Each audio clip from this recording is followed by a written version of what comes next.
that mantra, Purnam Premam Saranam, awakens the direct experience of one love. Isn't there a song called One Love? I don't hear that number. It's okay. It's okay. Sorry. Yeah, no, I understand. Yeah, maybe I should sit there. You're welcome. Yeah, you're totally welcome. You can sit like right here if you want. So, one love. That is that the okay? yeah. Oh yeah, it's totally fine. That's the definition of that mantra. One love. What's the song? One love. I don't even know the song. What's it? Bob Marley. Yes. Bob Marley sang about this mantra. Good job. Yeah, she's on it. Oh my She's God. on it. Oh my God, I love Bob Marley. I don't remember One Love. Yeah, a famous song. That's the definition of the mantra. One love. Meaning, the only thing you experience is just love. And there's no one else, there's nothing else. It's like the energy is so infused with all of creation that it's the only thing you experience. Could you imagine that everything is made up of that mantra? Now, the issue is, do we know that? Do we experience that? And normally, we love one thing, but then we don't like another thing. And so our heart shuts down to certain things and then awakens to, opens to other things that we do like. So we have a very specific like and don't like system, where if that person is just right with us, oh, our heart will open. We love them so much. But if they do one thing that really bothers us, that could bother us to no end, where we could be bothered for years, still complaining about the same thing that happened, and that was years ago. And even when that person comes through the door, we don't see them anew. We remember, oh, that's the person that did that to us. So common, isn't it? That's how we remember them.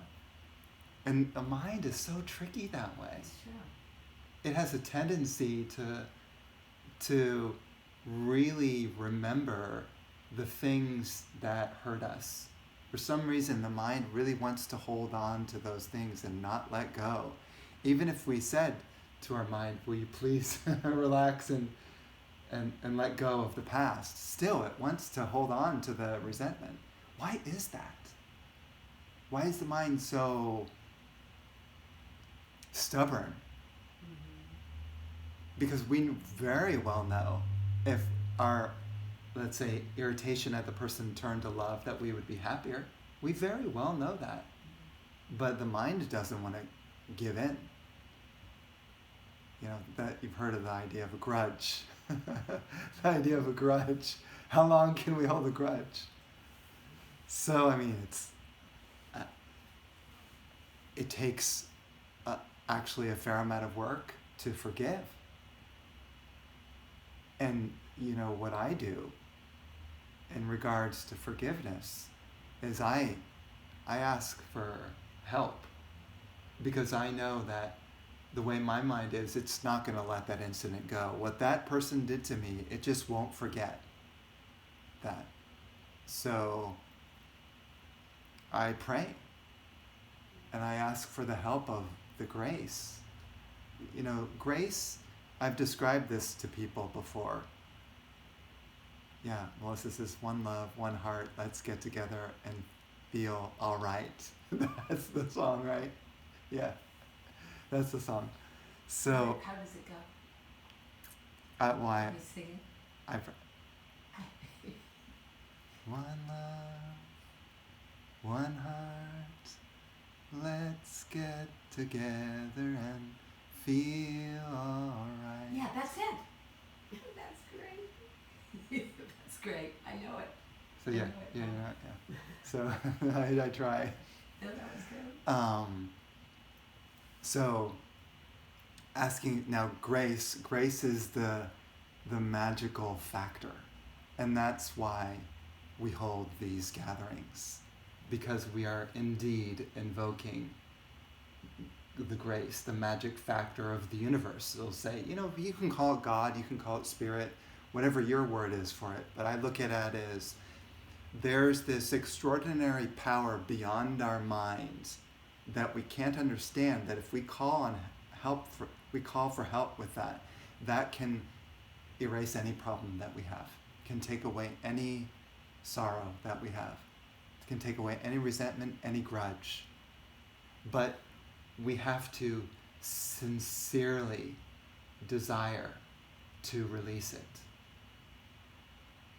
What I mean by that is, some people say, well, I'm going to let that go, but really inside they're thinking, no, that person deserves to be hated or disliked.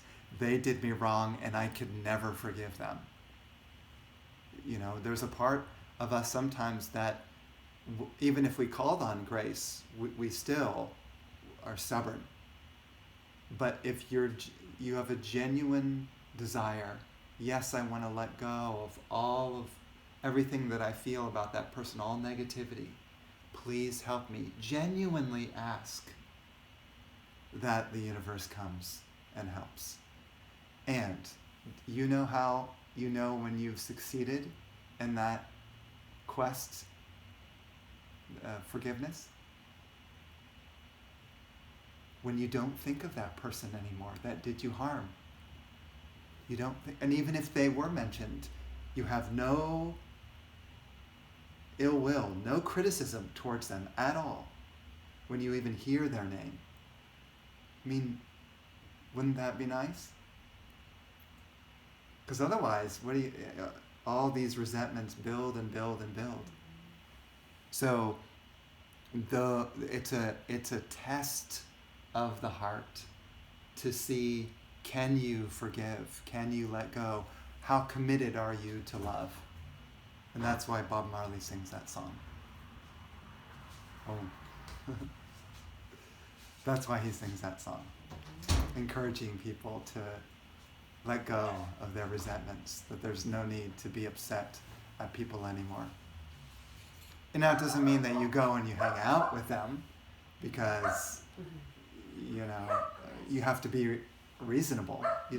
Perhaps you don't want to be in a particular energetic environment that would not be good for your heart, right? So you want to be kind of intelligent about it.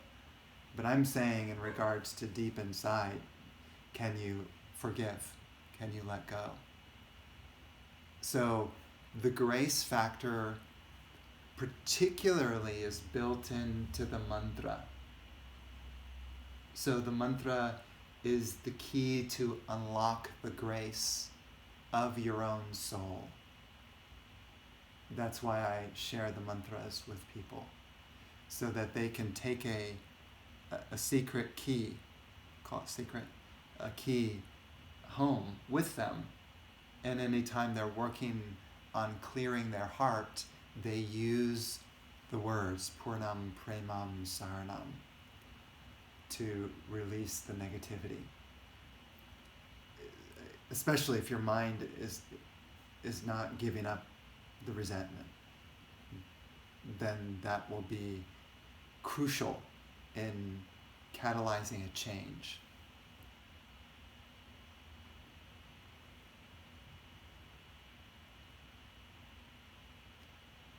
And so then the second step of that is to be able to feel the grace factor. Do you sense it? Because many people come in here and they have no clue what I'm saying. You say, oh, that was peaceful, that was relaxing and all that, but do they feel the graceful factor? Far deeper. And for that, you have to be... Sholas is, I think, putting down the words of the song. You have to be sort of purified. You have to work on yourself. So if one wants to connect to a graceful mantra every day during the week, one must work on letting go of negativity. so that when you come into a gathering that is filled with grace, you can have a deeper awareness of what's happening. If you have not worked on yourself during the week and you just come in, because many people say, oh, I'll go to church once a week and that's good enough. No. Every day you look at yourself and you see where you reacted towards that person, where you thought negatively of that person, where you keep thinking badly about that person. And then you start to clear and soften those judgments. If you have that kind of commitment to your heart, then when you come to a gathering, much easier to feel the grace. The grace arises in this sort of energetic flow. You could call it a river of grace. And let's say in particular, the heart, it feels illuminated. It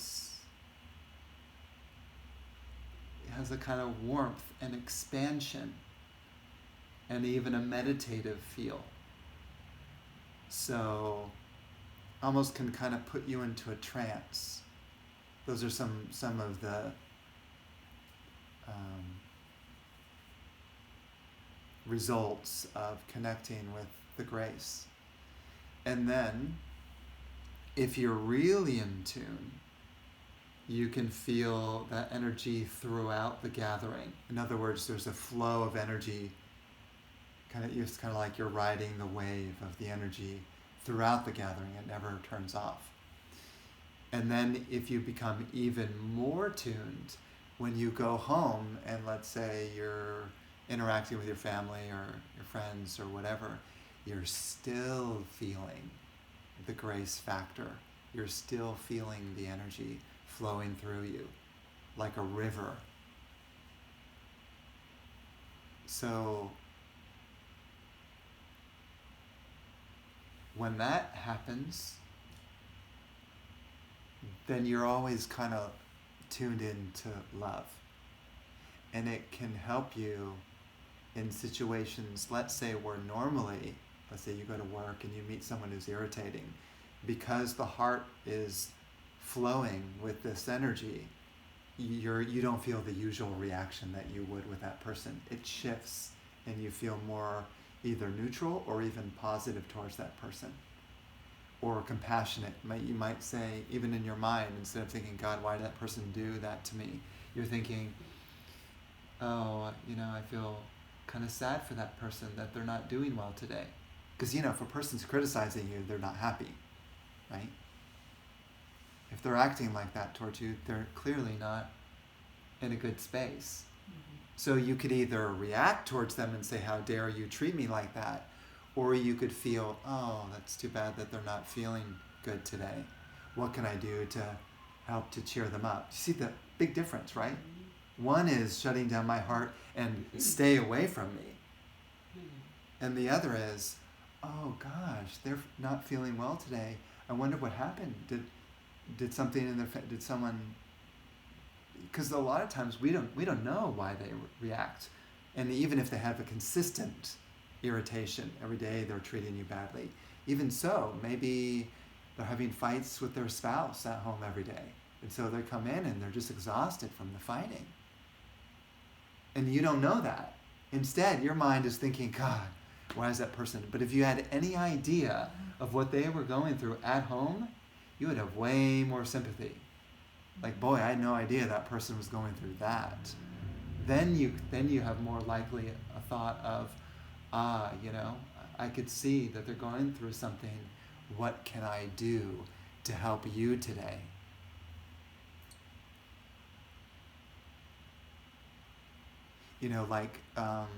Today I was talking to the minister of the Bakersfield church. There's a Bakersfield church, and we were kind of arranging some gatherings there at the church. And one of the last questions I asked him was, how can I support you? Like, how can I help you so that you have a more successful time running these churches that you're running? And you know what he said?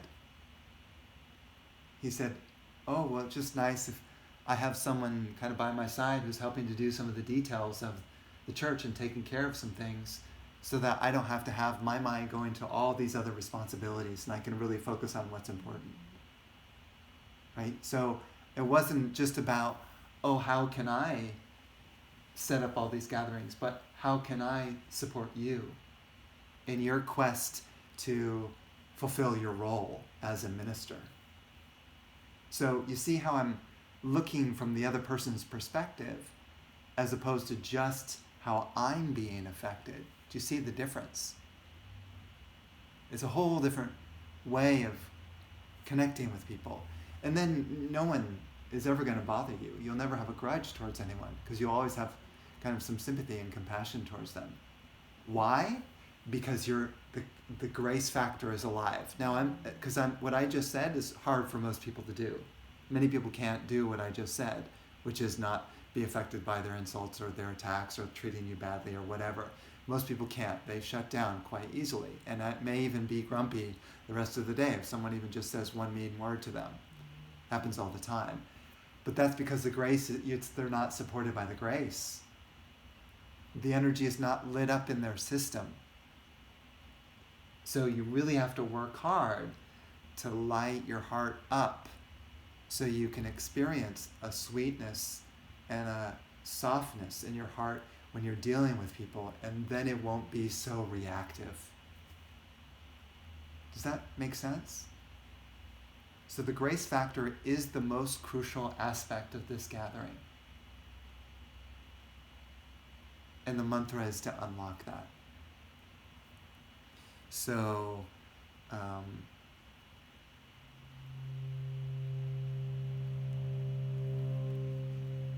so here is an example of one that invokes. Let's chant a mantra for forgiveness, since we are on that subject. Forgiveness. And forgiveness just means anyone who you have any irritation towards. So it's not just like, oh, that person really stabbed me in the back and now, that's the person I forgive. I'm talking about anyone who you feel upset, still somewhat upset by. If you think about them or you see their picture or someone mentions their name, anyone, you take this mantra and you direct it towards your relationship with them. So you think of the person right now.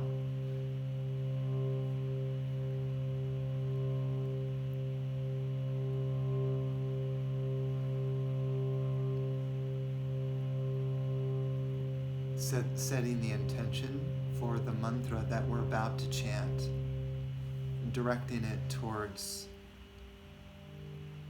really softening that relationship and forgiveness.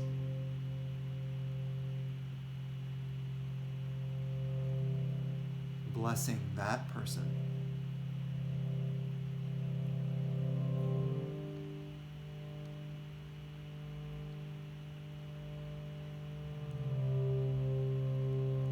Ya Devi Sarvabhuteshu Kshama Rupena Sanstita.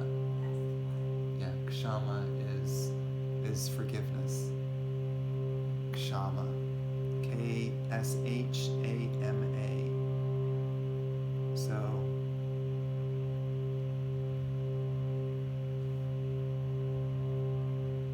we'll chant that together. Ya Devi Sarvabhuteshu Kshamarupena Sanstita. Ya Devi Sarvabhuteshu Kshamarupena Sanstita. Namastasye, Namastasye, Namastasye. Namo Maya Devi Sarvabhuteshu Kshamarupena Sanstita. Ya Devi Sarvabhuteshu Kshamarupena Sanstita. Namastasye, Namastasye.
Kshamarupena samstita. Namastasye, namastasye, namastasye, namo namah. Ya Devi sarvabhuteshu kshamarupena samstita. Ya Devi sarvabhuteshu kshamarupena samstita. Namastasye, namastasye, namastasye, namo namah.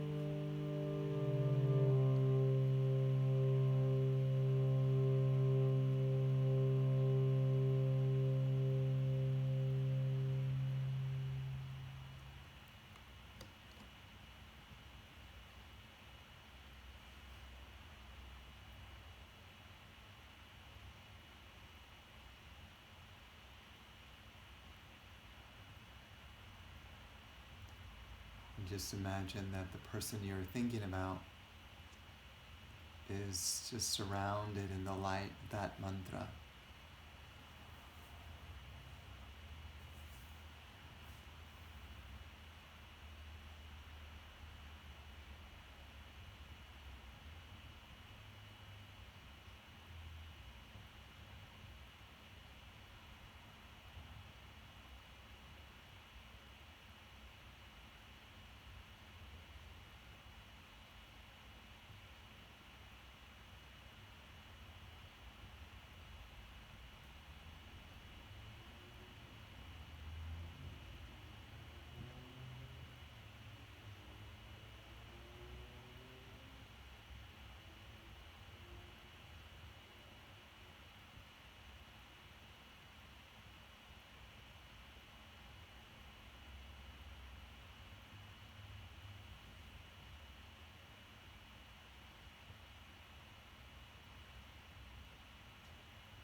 And so it is.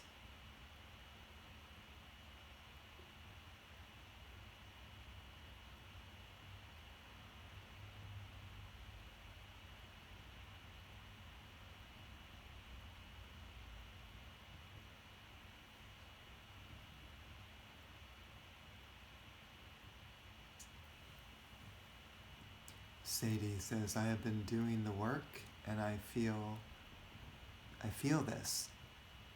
Other people really can't take away this inner peace and knowing I can hold space for whatever I come across.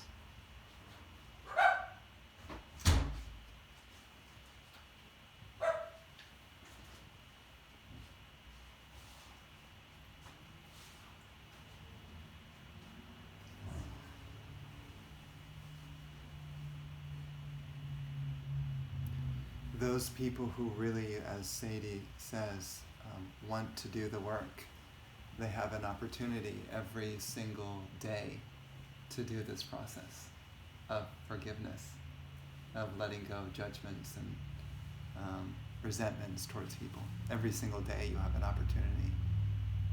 The question is, do you want to do the work? You know, as I've said before, the mind is a stubborn little kid, and it doesn't want to let go of its judgments because it's sure that it's right. But you don't know the whole picture. regarding people and why they act the way they do. You don't know what people have gone through. So, I mean, this is the primary teaching of Christ. Oh, okay. Sorry. It's okay, I can call you whatever name.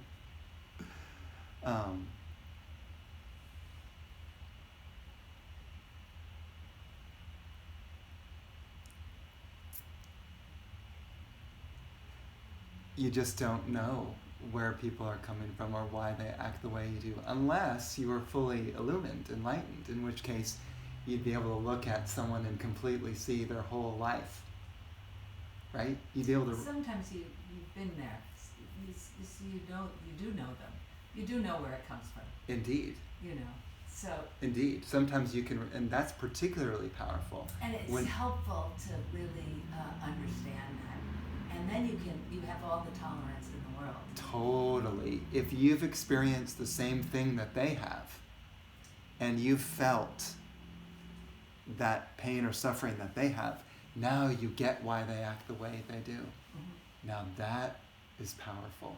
And that's why it is so helpful to go through difficult things, to go through difficult people. That's a gift.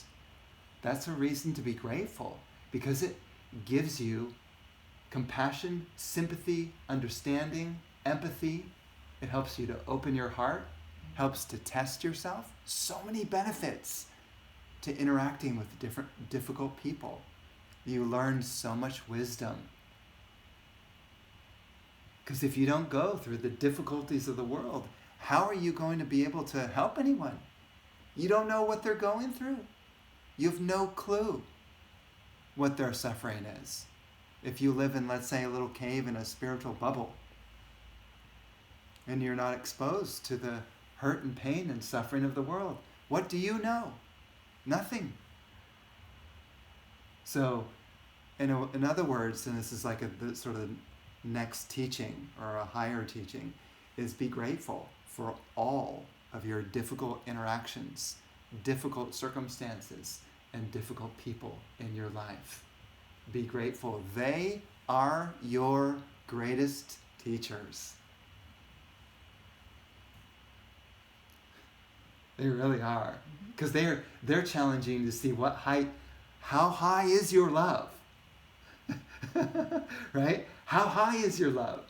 Can your love embrace that person who just crashed into your car? Right? How powerful is your love? How tolerant are you when they keep bothering you and bothering you, bothering you every single day you go to work? What kind of tolerance do you have? Right?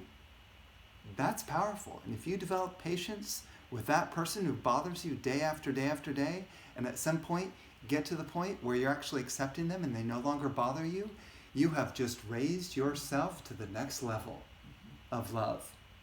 You have reached a new height in your heart.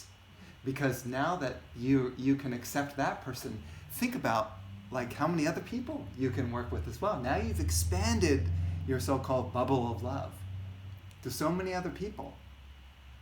And when that happens, they level up too. Mm-hmm. When you create the space of acceptance, somehow they get it in their heart. They're touched by that. They may not know, but secretly they are touched by that. And it then, in a way, you're kind of like giving them a secret message and says, you can do this too. You're giving them the energy of acceptance. They receive that, and then they can apply that in their own world, in their own family. So an acceptance of a really rude coworker. That coworker receives your acceptance. They take that energy, go home, and maybe normally they would be irritated at their family when they go home also. Now suddenly they're more accepting of let's say their children doing irritating things or something, and they're treating their children more kindly and compassionately. And what happens? The children go, wow, my dad or mom really loves me more. They're like much softer with me. They may not say that directly, but they're feeling a greater acceptance / love. And now the kids are growing up with a bigger heart, I call it a wider heart. Wider heart means a breadth of acceptance for everyone and everything, even those who are so-called evil, bad, murderers, killers, whatever, anything you can think of. Right? So that's what I'm saying, stepping up to even the most difficult people, and can you embrace them in your heart? I mean, to me, that is a noble quest. That's enlightenment. That's enlightenment. And as I said, every day is your training ground. So you don't have to look at life as like, oh God, I don't really want to go to work because it's too hard.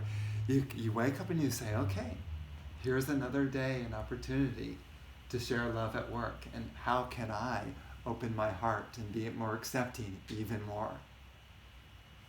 It's your challenge. So then work doesn't, because people say, well, I don't have time to meditate, or I don't have time to do spiritual practices. Your spiritual practice is at work. Is at work, the daily meetings of people. When you go into your meeting, when you're talking to your boss, and you're nervous because it's an important meeting, that's a great opportunity to what? Clear fear, clear insecurity. Breathe into the fear. You look forward to the challenge instead of kind of like dreading it and running away. Oh, I don't want to go to work today. I'd rather stay home. Oh, I'm sick. I gotta stay home. Whatever excuse we have. It's interesting because when people go home for COVID, during COVID, there's a lot of people who stay home and end up doing work at home. But sometimes it's not even so good. A person said they should be going to work to interact with their coworkers. Not to say that they should be during COVID, but I mean, look at it as when you get to go to work, you get to interact with everyone and challenge yourself to, how can I increase my love every single day? That's my meditation. Love is a very practical path. Very, right? Very practical. Sweet. And it is sweet. I mean, that's why I love it so much. And that's why I love the teachings of Christ.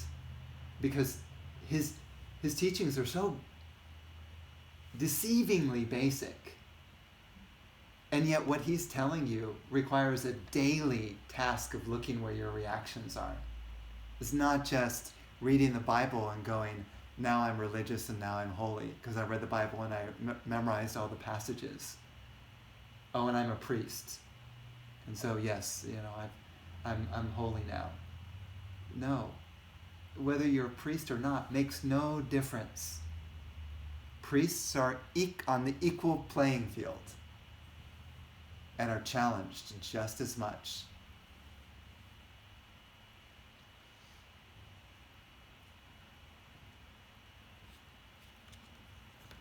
Talk about like scholarly learning. Oh, I learned the Bible and I'm a scholar in spiritual things and religious things. That means nothing in matters of the heart. Nothing. What's the point of even living life? You memorize a bunch of scriptural verses. Who cares? Did you really love a person today? Did you accept a person today? Did you open your heart more to a person today? Did you expand your love? Right? That's a better question to ask. There's this, what were you going to say? Practice. Yeah, it's the practice, right? What do they call it? When the rubber meets the road?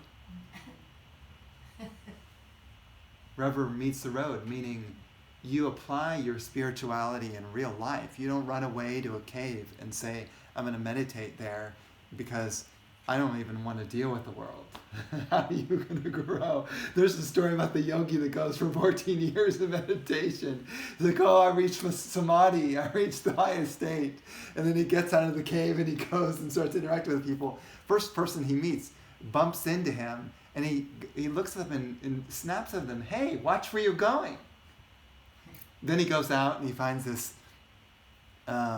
he's like sitting in a boat, right? And he goes and he's floating out into this beautiful pond or lake, and he's meditating. And then suddenly someone hits him from behind, hits his boat, and he opens up his eyes and he's angry and he's looking around for the person who hit him, right? It's like in the middle of a practically empty lake. He's angry and you know what hits him? It's an empty boat. And he has a realization in that moment of anger really is a perception in the mind that's created by you. That was created by, in a sense, a ghost. You created it. You thought that some person was rudely hitting your boat when you're trying to meditate, and there's no one in the boat. Interesting. No one in the boat. Very profound. Who is there to get angry at? Is there anyone out there? Or is it just you? Good example. Yeah. Right? Is there anyone out there? Or is it just you? And when I mean you, the whole world is your projection. The whole world. This whole seeming reality is a projection of your own mind. How you have defined it in your mind. That's what the world is. You don't see the reality of the world. You see how you perceive it. That's the layer that gets put over this entire creation. Therefore, some things you like and some things you don't. Therefore, your heart shuts down to some things and your heart opens to other things. The world within the mind. Isn't that fascinating?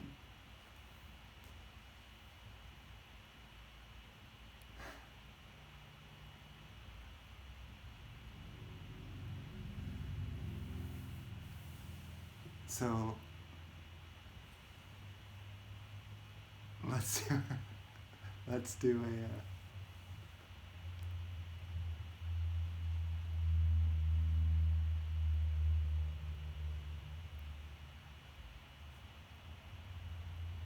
a meditation on love.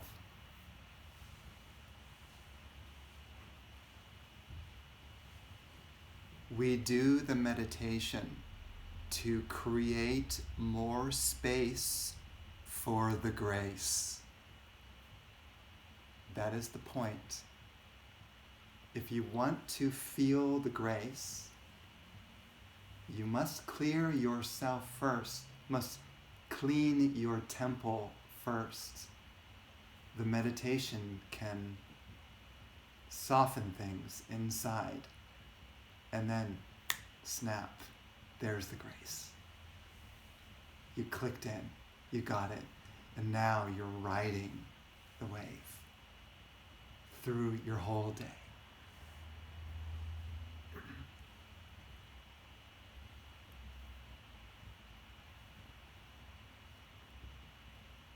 Placing our right hand on our heart, we're going to do a mantra and a breath. The mantra actually was done during the time of Christ.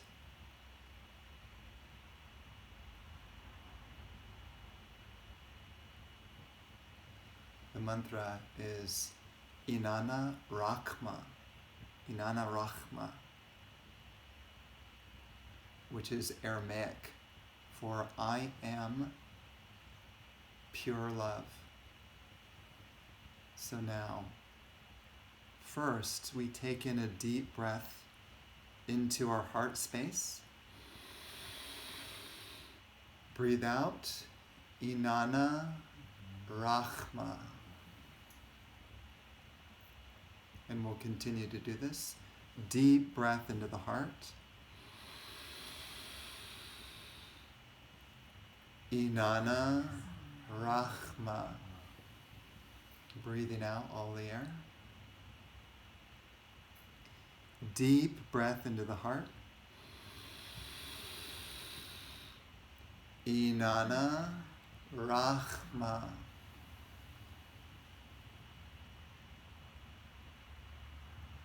Breathing in.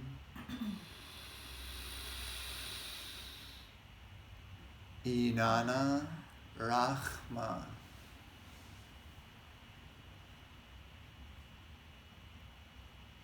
Inhale light into the heart. Inanna Rachma.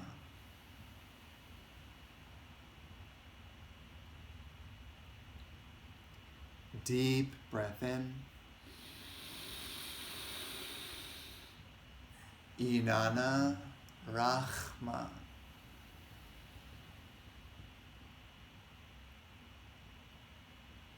Inhale. Inanna Rachma.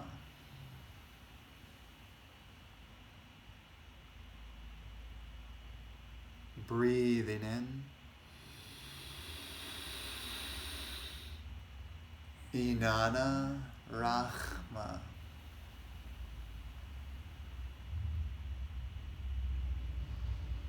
Inhale. Inanna Rachma.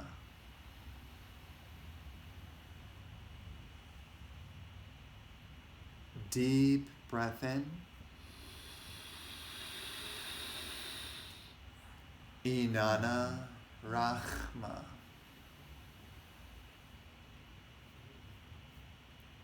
And one last deep breath in.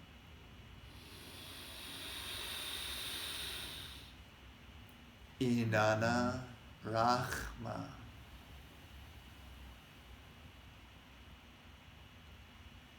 Relax your arm.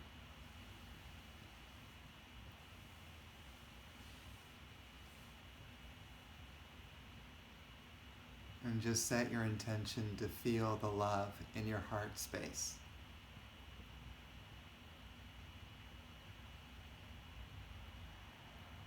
An intention can just be stated in the mind if you like.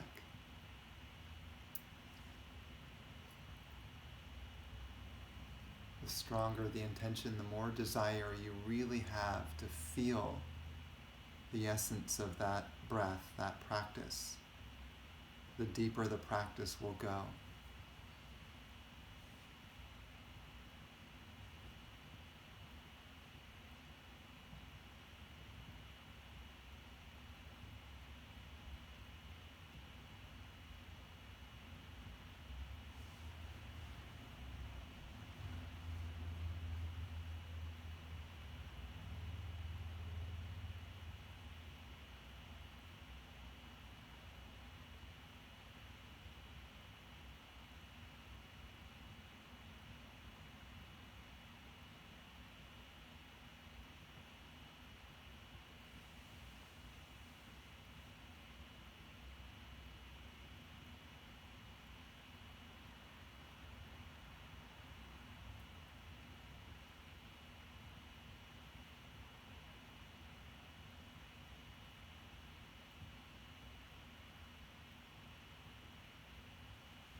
if you really want to awaken the Christ energy in your heart, you can visualize him there.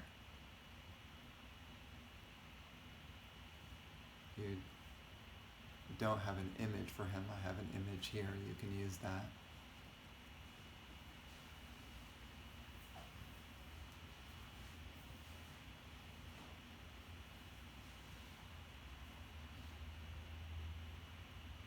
Try to visualize him in your heart as clearly as you can.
Just letting go of the image.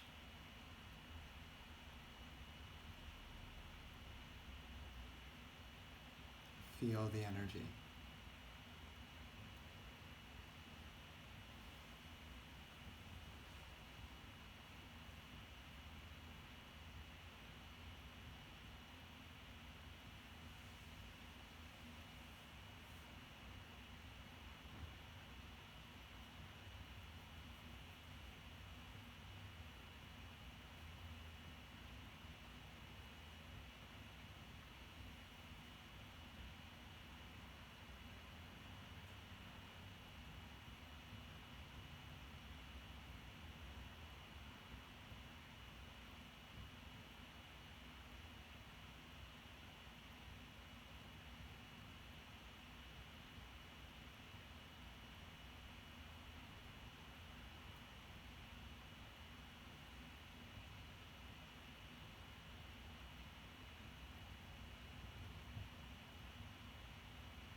You can connect to any saint visualizing that saint in your heart.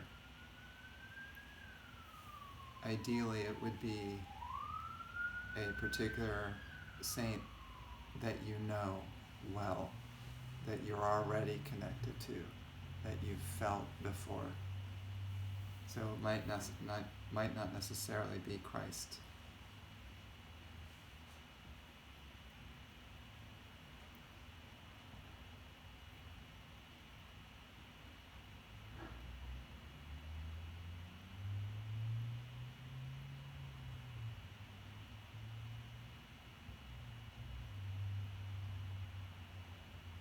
Another way to do it would be you imagine yourself walking with Christ. So side by side, imagine maybe he's holding like a lamb or something, and you're walking through a forest.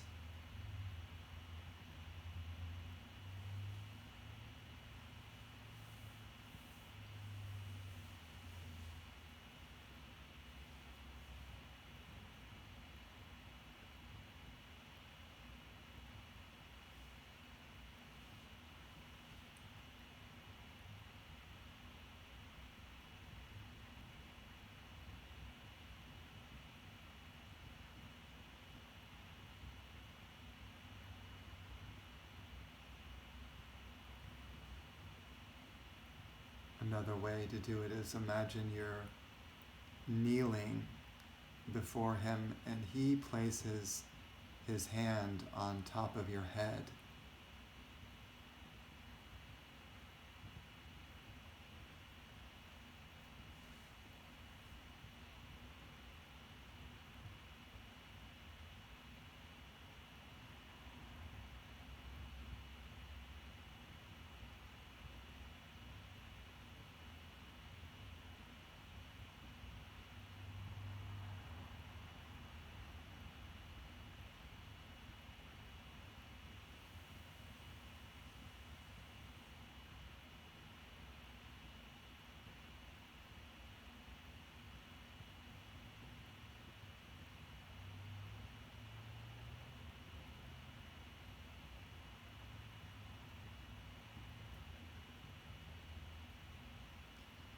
And then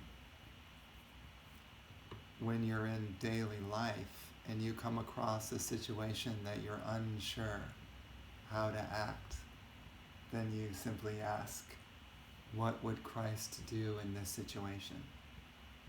It's pretty simple. And then there's your guidance.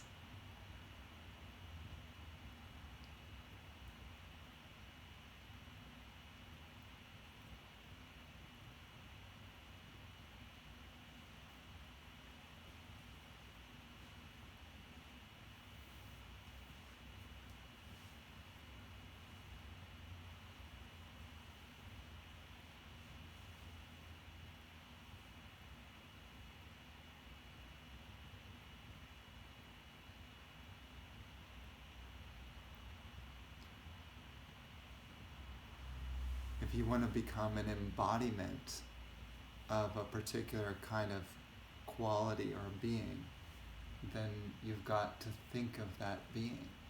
If you want to become like Christ, then think of Christ.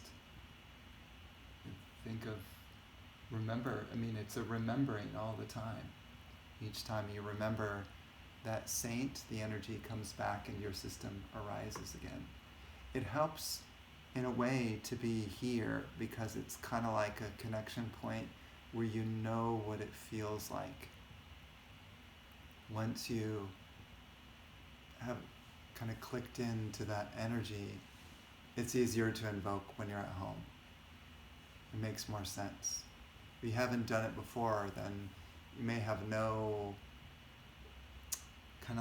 pointer. It's not going to make much sense. Reference point, yeah. You need an energetic reference point, almost like you need an activation. You need to be activated in a way. And then once that activation becomes alive in your system, you go, oh, okay, that's what it feels like. And then when you visualize the Christ again in your heart, you can go right back into the meditation that you experienced at the gathering. So this is a connection point.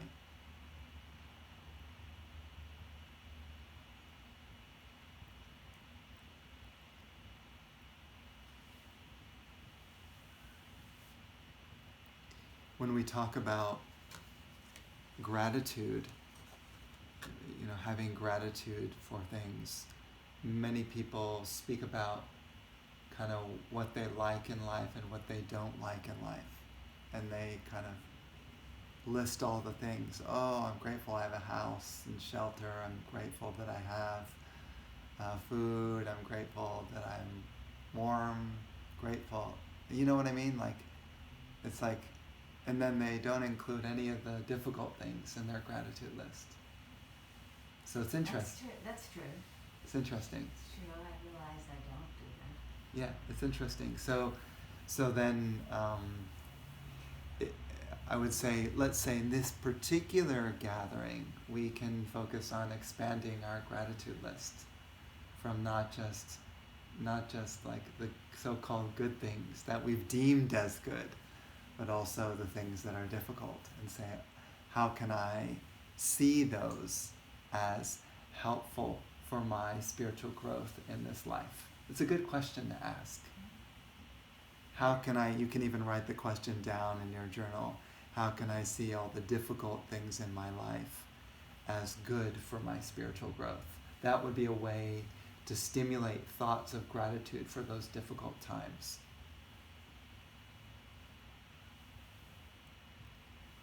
For instance, if your house is under repair and it's taken a long time for the construction workers to fix it, then you might say, oh, I'm grateful because this is really testing my patience.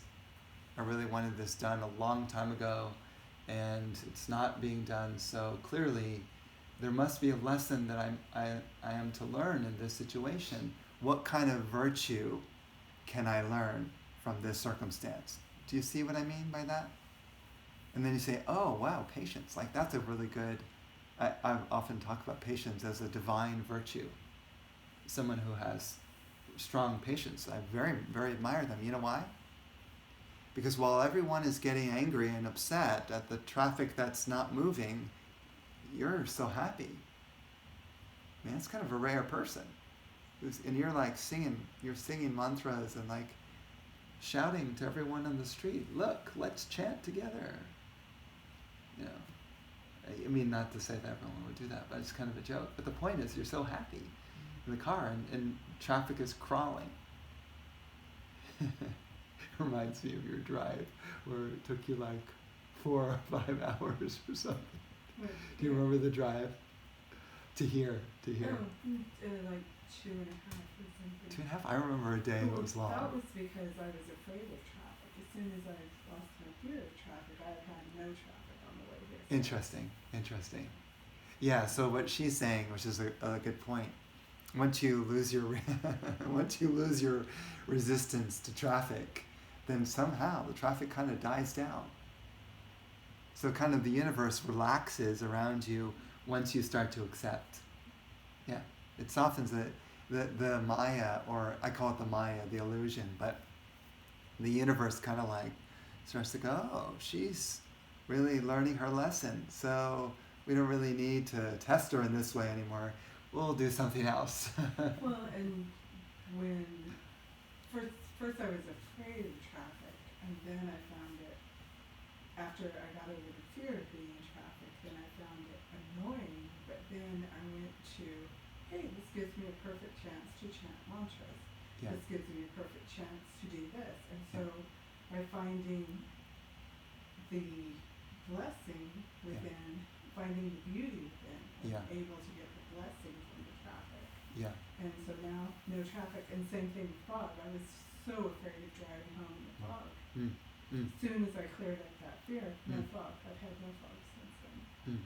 See, good lesson. Oh, sometimes I would call it like finding the silver lining of the situation. Particularly, what can I learn from this? Because the universe does place you in every situation so that you can learn something particular about yourself. And if you're not seeing it that way, if you're seeing it as this is a drag, or this is boring, or this is bothering me or hurting me, or I'm a victim, now suddenly you've lost the silver lining. And your mind now is pointing towards what I call problem consciousness, which the mind tends to get into. This is a problem here. So you turn the problem into the silver lining, and then suddenly you have gratitude. Thank you for this traffic. Thank you for these construction workers. Thank you for, whatever difficulty. I mean, and you could go really deep with this. Like you could say a family member dies, or someone in your family dies, and you say, thank you for this opportunity really to connect with my heart. Because grief, when you're really hurting around a situation that has happened, someone, let's say, has died, and you're feeling the grief is only a sign of your connection with your own heart, your love for that person.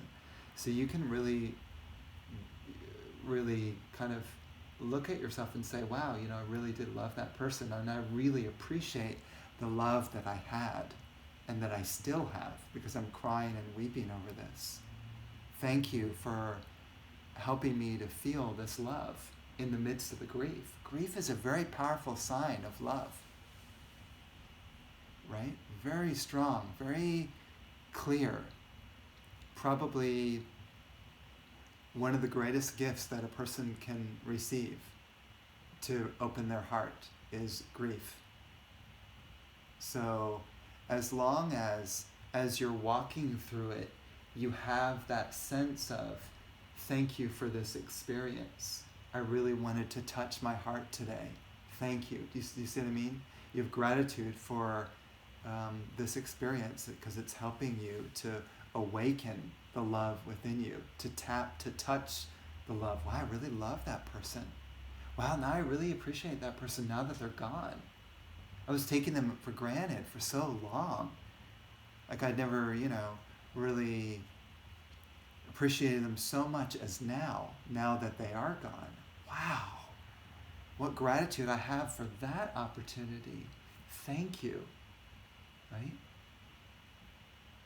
So much grace involved in that. But you have to consider these things, because many times it's just blindly going through grief and then feeling, why did God do this to me? I'm hurt and I'm a victim, and then maybe carry that grief for the rest of one's life, and that gets lodged in the heart and stuck. And so a sign of that would be depression, right? Where you're walking around and you're not quite happy with life because there's this sadness that something happened to your family member or whatever, and it's still caught there, right? So you can never quite be joyful. So learning how to process deep, difficult situations is so important. And gratitude is the first step, which begins with using your mind. You have to use your mind to access your heart, to think deeper about the situation. Why did this happen? How did this happen? How do I feel? How can I transform this? How can I see the positive in this? Wow, what a great process. What a great clearing. Anyone can do that.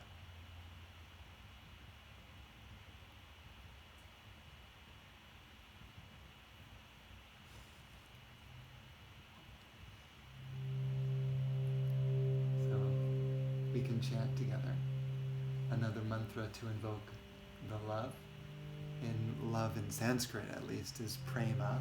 Prema is the word for love. So we'll chant together Anandam Premanandam. It's helpful to chant it aloud if you can, because it brings the energy into the space and into the air. So feel free. Even people, Philip says, thank you, traffic. I just read that. Sorry, if I don't get to your comment because I don't see it, I don't mean to miss it. And that's a mantra, right, Philip? That's a mantra. Thank you, traffic. So whatever's in front of you, thank you. That's the mantra.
So I wanted to express my gratitude now. This being my last gathering at the Soul Center. I'm grateful that we've had for so many years such a great, sweet place to hold spiritual gatherings. For years now, Satya has kept her doors open since something like 2015 or something. So it's been like 6 or 7 years, maybe 7 years of fairly consistent gatherings. Many people have benefited from this space and the energy that has been invoked here. And it has rippled out into the world.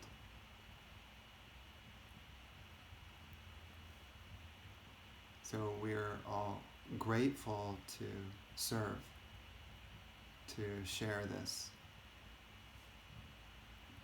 to share the grace.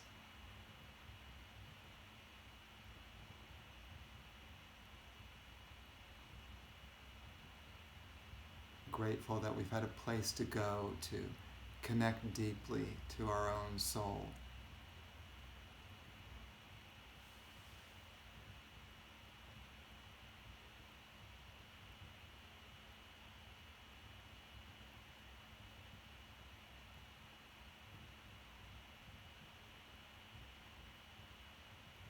Grateful to all the people who have come here to support these gatherings and support the Soul Center.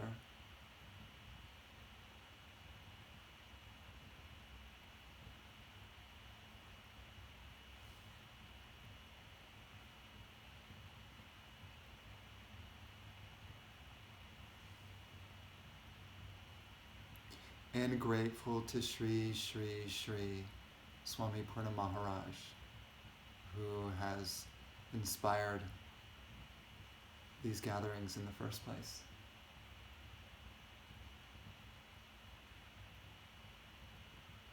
For his energy and grace, we bow.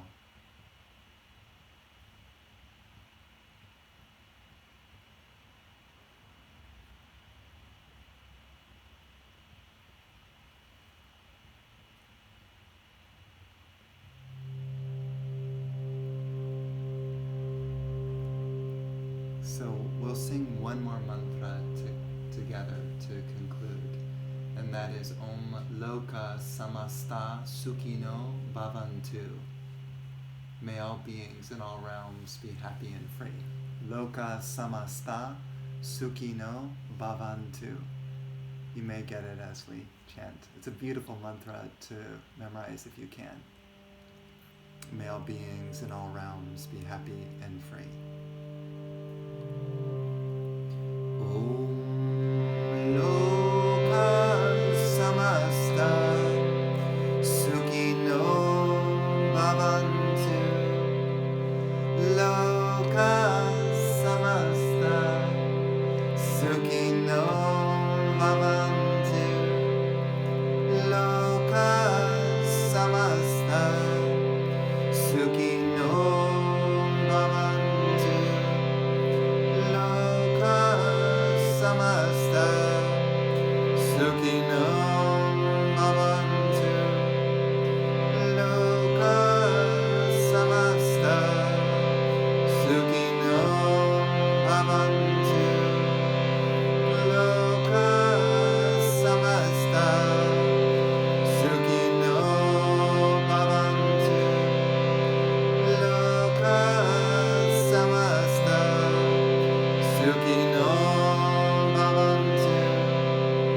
Loka Samasta Sukhino Bhavantu. Loka Samasta Sukhino Bhavantu. Loka Samasta Sukhino Bhavantu. Loka Samasta Sukhino Bhavantu. Loka Samasta Suki no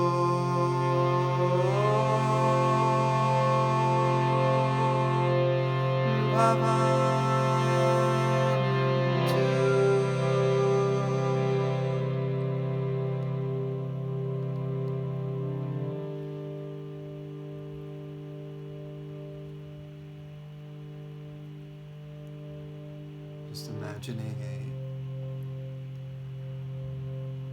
white flowers of peace, white petals of peace, raining down upon this earth, blessing all the beings.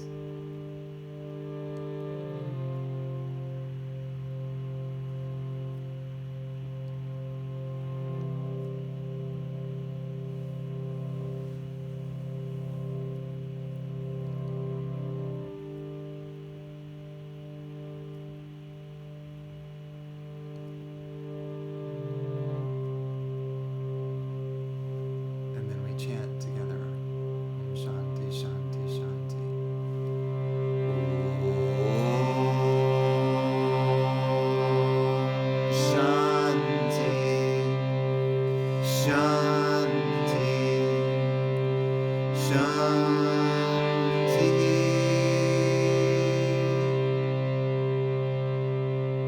Peace,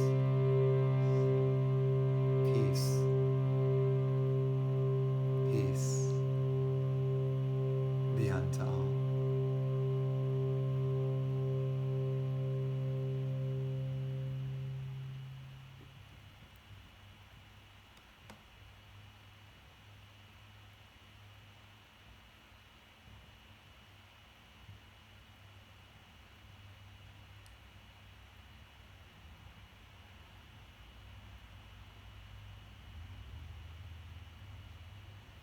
And thank you all so much for coming tonight to join in satsang and communion. Namaste.